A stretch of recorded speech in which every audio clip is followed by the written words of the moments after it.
நேயர்கள் எல்லாருக்கும் வணக்கம். இந்த வீடியோவில் 2024 வருடத்துக்கு உண்டான பிப்ரவரி மாதத்துக்கு உண்டான ராசி பலன் அப்படிங்கிறது தான் நம்ம பார்க்க போகிறோம். இந்த பிப்ரவரி மாத ராசி பலனில் நிறைய மாற்றம் அப்படிங்கிறது இருக்குது. ஏன்னா நிறைய முக்கியமான கிரக நிகழ்வுகள் அப்படிங்கிறது இந்த மாதத்தில் நடக்க போகுது. குறிப்பாக பார்த்திங்கன்னா ஒரே நாளில் 3 கிரகங்கள் இடப்பெயர்ச்சி ஆகுது. அதாவது இந்த மாதத்துக்கு உண்டான கிரக நிலைகள் அப்படின்னு பார்க்குறப்ப மாத தொடக்கத்தில் சூரிய பகவான் மகர ராசியில் இருக்கார். 13ஆம் தேதி அன்னைக்கு அவர் கும்பராசிக்கு போகிறாரு. அதே 13ஆம் தேதி பார்த்திங்கன்னா மகர ராசியில் இருக்க புதனும் கும்பராசிக்கு போகிறாரு. அதுமாதிரி சுக்கிரன் பார்த்திங்கன்னா தனுசு ராசியில் இருந்துக்கிட்டு அதே 13ஆம் தேதி மகர ராசிக்கு போகிறாரு. அப்போ இந்த 13ஆம் தேதியில் மட்டும் சூரிய பகவான், புதன், சுக்கிர பகவான் இந்த 3 கிரகங்களும் ஒரே நாளில் ராசி மாற்றம் அடையுது. அதோட தனுசு ராசியில் இருக்கக்கூடிய செவ்வாய் மாதம் தொடங்கி 4வது நாளே மகர ராசிக்கு போகிறாரு. மகர ராசி அப்படிங்கிறது செவ்வாய் பகவானுக்கு உச்ச வீடு அப்படிங்கிறதையும் நம்ம மறந்துடக்கூடாது. அதுமாரி குரு பகவான் மேசராசியில் பலமடைஞ்சிருக்காரு. சனி பகவான் கும்பராசியில் ஆட்சி பெற்றிருக்காரு. ராகு மீனராசியில் குருவோட வீட்டில் இருக்காரு. கேது கன்னி ராசியில் புதனோட வீட்டில் இருக்காரு. இதுதான் இந்த மாதத்துக்கு உண்டான கிரக அமைப்பு அப்படிங்கிறது. இந்த கிரக அமைப்பை பொறுத்து ராசி மாற்றத்தை பொறுத்து உங்களோட ராசிக்கு என்ன பலன் கிடைக்க போகுது. நிறைய எதிர்பார்த்துக்கிட்டு இருந்திருப்பீங்க, இதெல்லாம் நடக்குமா, இல்லை இதெல்லாம் செய்யலாமா, இல்லை வேறு ஏதாவது நமக்கு பிரச்சனைகள் வருமா, அதெல்லாம் எப்படி எதிர்கொள்ளணும் அப்படின்னு நீங்கள் எதிர்பார்த்துக்கிட்டு இந்த பிப்ரவரி மாதத்தில் என்னென்னலாம் செய்யணும்னு நினச்சிங்களோ அது எல்லாத்தையுமே இந்த வீடியோவை பார்த்துட்டு செஞ்சீங்க அப்படின்னா உங்களுக்கு ரொம்ப பலன் கொடுக்கக்கூடியதாக இருக்கும். சரி, வீடியோவை பார்ப்போம். விருச்சிக ராசி நேயர்களே, உங்களுக்கு இந்த பிப்ரவரி மாதம் எப்படி இருக்க போகுது?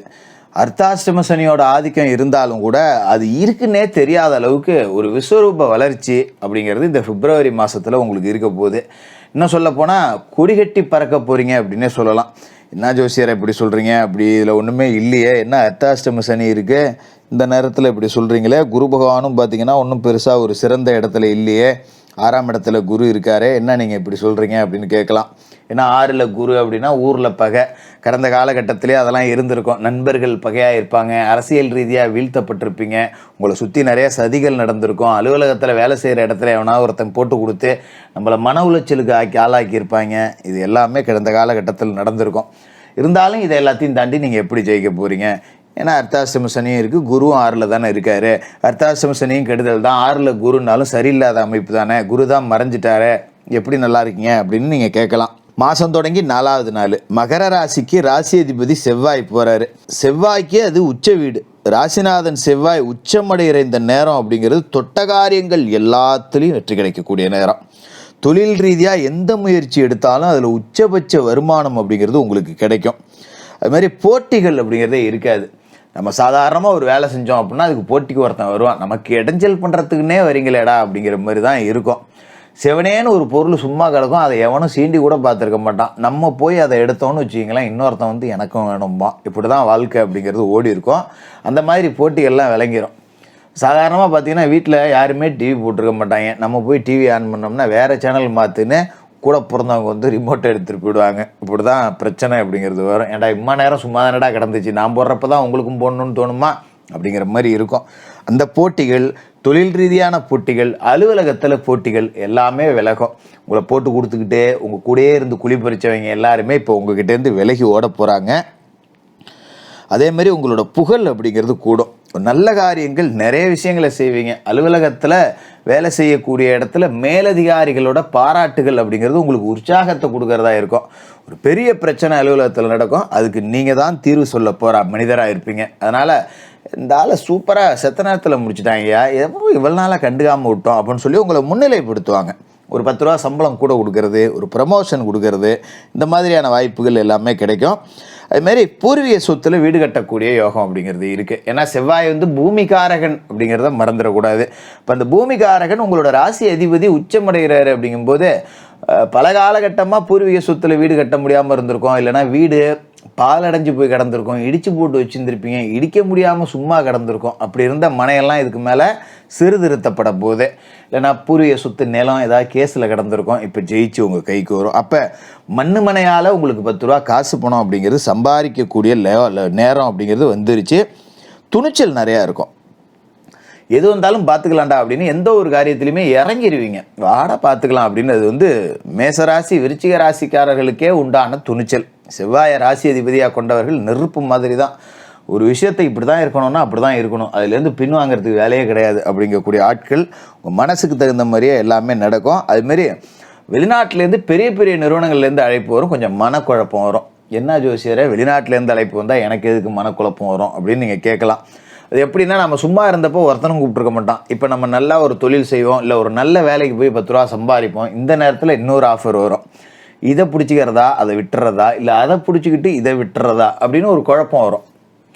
அப்போ நம்ம சுயஜாதகத்தை பார்த்துக்கிறது, குடும்ப சூழல் எப்படி, அதையெல்லாம் பார்த்துக்கிட்டு நாம் வெளிநாடு போகலாமா இங்கேயே இருக்கலாமா அப்படின்னு கொஞ்சம் அனுபவம் மிக்கவர்கள் குடும்ப மூத்த உறுப்பினர்கள்கிட்ட ஆலோசனை கேட்டுட்டு செய்கிறது அப்படிங்கிறது நல்லது.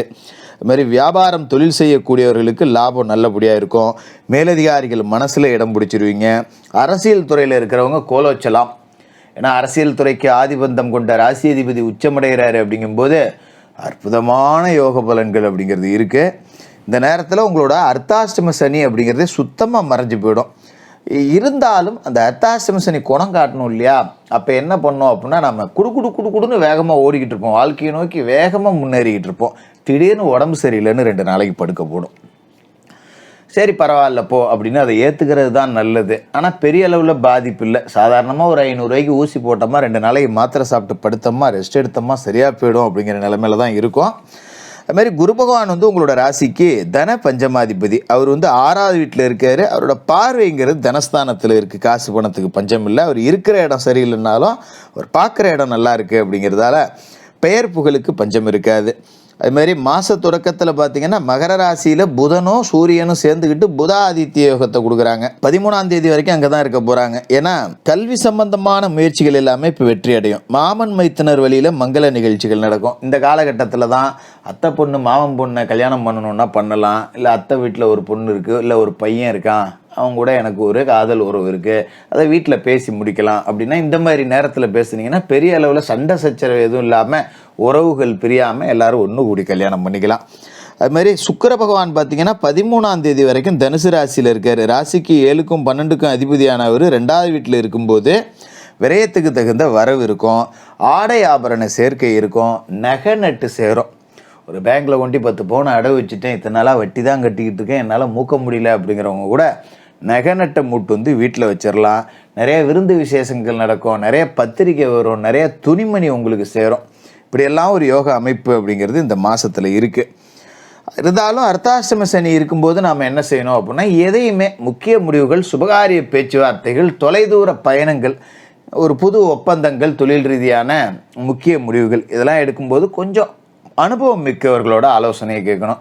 எந்த துறையில் நீங்கள் இருக்கீங்களோ அந்த துறையில் வெற்றி அடைந்தவர்கள்ட்டையும் ஆலோசனை கேட்கணும், தோல்வி அடைந்தவர்கள்ட்டையும் ஆலோசனை கேட்கணும். நீ எதனால் தோத்த, நீ எதனால் ஜெயிச்ச, நீ எதனால் ஜெயிச்சோ அதை நான் செய்வேன், நீ எதனால் தோத்தியோ அதில் நான் ரொம்ப கவனமாக இருப்பேன். இதெல்லாம் வந்து கொஞ்சம் நம்ம தீர விசாரிச்சுட்டு அதன் பிறகு இறங்குறது தான் நல்லது. ஏன்னா அர்த்தாசிரம சனி இருக்குங்கிறத கவனத்தில் இருக்கணும். அதுமாரி வீடு கட்டுறது, கட்டின வீட்டை பழுது பார்க்குறது இதெல்லாம் கொஞ்சம் இந்த மாதத்தில் செய்வீங்க.